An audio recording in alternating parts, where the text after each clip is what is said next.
Well, it's great we got the equaliser, but is it still good enough? I'm sorry, but it's not. Unfortunately, that is the thing. I mean, a lot of the game, that football was drab once again. I mean, where's the quality? There was not very much quality at all. I mean, I don't get why he took Fraser off. I thought was one of our better players.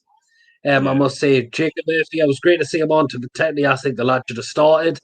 I agree. My opinion, it's a crack cross into the box. He should have scored before that. He really should have. He hit the ball. I thought Shelby was dreadful tonight. I mean, his passing was absolutely horrible a lot of the time. Joe Linton, okay, he was getting well in a good position, but why is he not going for a goal? He's selfless instead of being selfish. That's the one. Got there in the end. He might have an opportunity. That was what frustrated me the night with Joe Linton. He's got an opportunity to aim for the goal, and he just the wrong option. Fuming. It's fucking shite. Sorry, excuse my French, but why does he wait until we're losing to bring Andy Carroll on? Why are we not playing a striker up front? I don't understand anything that happened today. Well, a lot of things you can say about Steve Bruce that are stupid, but yeah.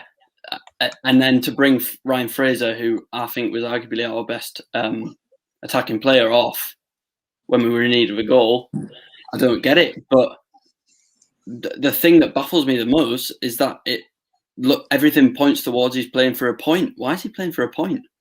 We need wins, not draws. I think, well, firstly, I don't want to pick on him because I think Joe Linton played well, but he's got to get shot or cross away. Too many times he beats Mings and then his shot or his cross is blocked. He's got to do better with his final ball.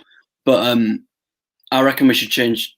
We need to change the formation. It's blatantly obvious. We need to play a centre forward in the centre forward position. So I quite like the idea of 4-2-3-1, Andy Carroll up front, Murphy and Fraser on the wings, balls into the box. I don't see why that hasn't been even used when he's making subs. I don't get it. But there's evidently a need in change of formation when the formation is built around our three best attacking players who are all out injured at the minute. I mean, Bruce's subs were ridiculous. We waited to nearly the 80 odd minutes before he makes a change. Why?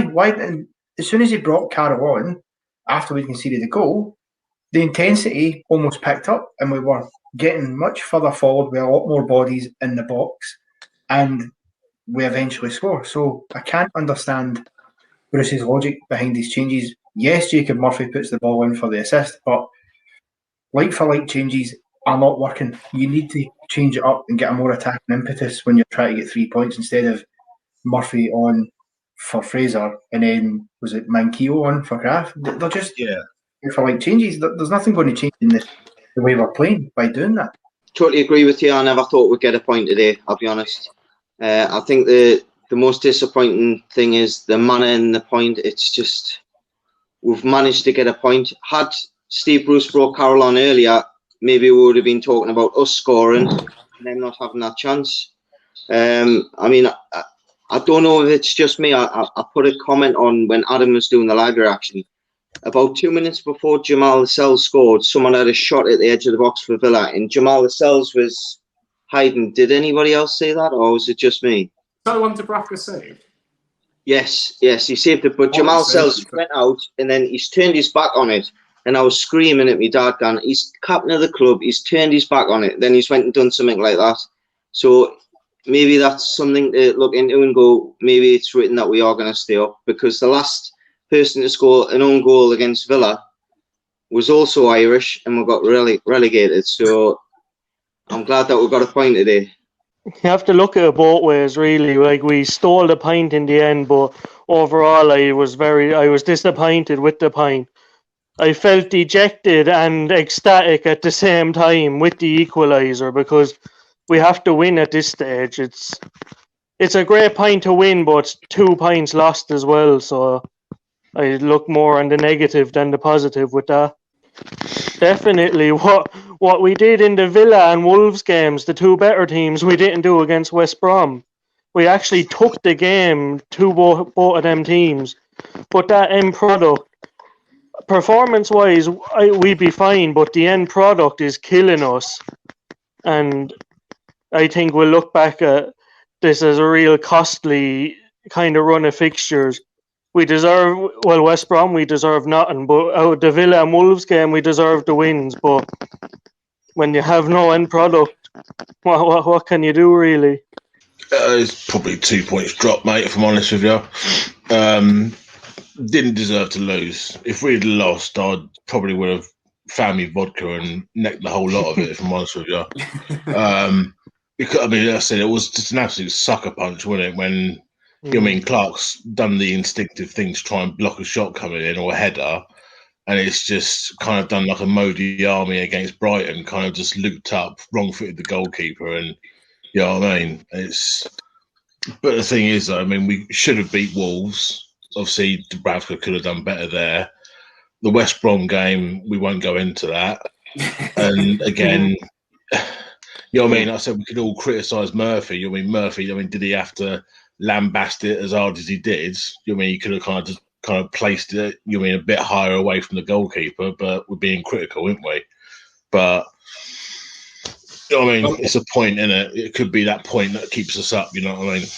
I was delighted with the point, honestly. I went into the game, I predicted 1-0 Aston Villa, and then they scored, and I was like, for God's sake, I didn't want to be right about my prediction, you know what I mean? But then when we equalised, it felt like we'd won the game. I know that might sound like a bit pathetic and stuff like that, like celebrating a point against Villa, but I was just so happy with it. And I think after that game, this is the most confident I felt in a while about the performance, because I think we deserved that point as well. If we had lost that game, I think it would have been harsh because we did play decent.